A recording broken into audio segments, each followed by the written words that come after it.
यहाँ पे इतने माता पिता आए हुए हैं, मैं आपसे पूछना चाहूंगी, क्या दिल्ली के सरकारी स्कूल हमेशा ऐसे होते थे? होते थे क्या? नहीं होते थे। याद करिए 2015 से पहले के दिल्ली के सरकारी स्कूल, 3 टप्पर की बिल्डिंग में हमारे बच्चे पढ़ा करते थे। बरसात होती थी तो छत से पानी टपकता था, सर्दी होती थी तो टूटी हुई खिड़कियों से ठंडी हवा आती थी। बताइए सही कह रही हूं गलत कह रही हूं? ऐसे ही होते थे ना सरकारी स्कूल। स्कूल के अंदर घुसिए, सबसे पहले टॉयलेट की बदबू आती थी। ऐसे होते थे दिल्ली के सरकारी स्कूल।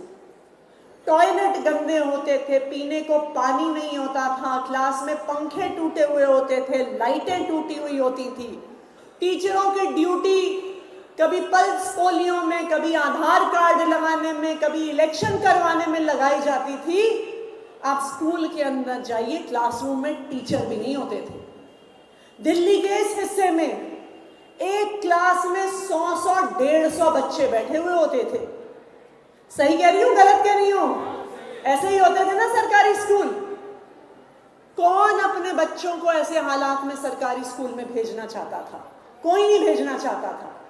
जिस परिवार के पास भी थोड़े से पैसे आ जाते थे, वो अपने बच्चों को सरकारी स्कूल से निकाल के प्राइवेट स्कूल में एडमिशन करवाते थे। करवाते थे नहीं करवाते थे? पेट काट काट कर अपने बच्चों को प्राइवेट स्कूल में पढ़ाते थे, क्योंकि हमें पता था कि अगर इस टूटे फूटे सरकारी स्कूल में बच्चा पढ़ेगा तो उसका कोई भी भविष्य नहीं होगा। हमारे देश में कहते हैं ना कि आपका भविष्य आपके हाथ की लकीर में लिखा होता है। यह सच्चाई थी। 3 साल की उम्र पर बच्चों का भविष्य तय हो जाता था।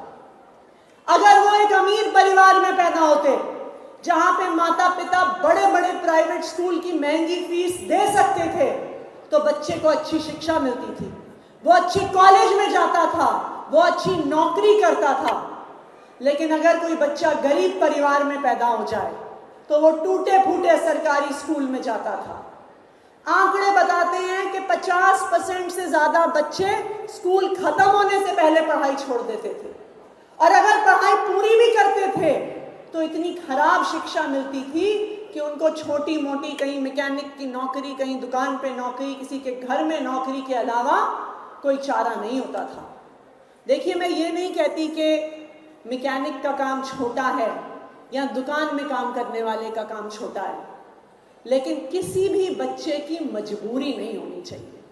हर बच्चे को, चाहे वो अमीर परिवार से आता हो, चाहे वो गरीब परिवार से आता हो, उसे बराबर का अवसर मिलना चाहिए।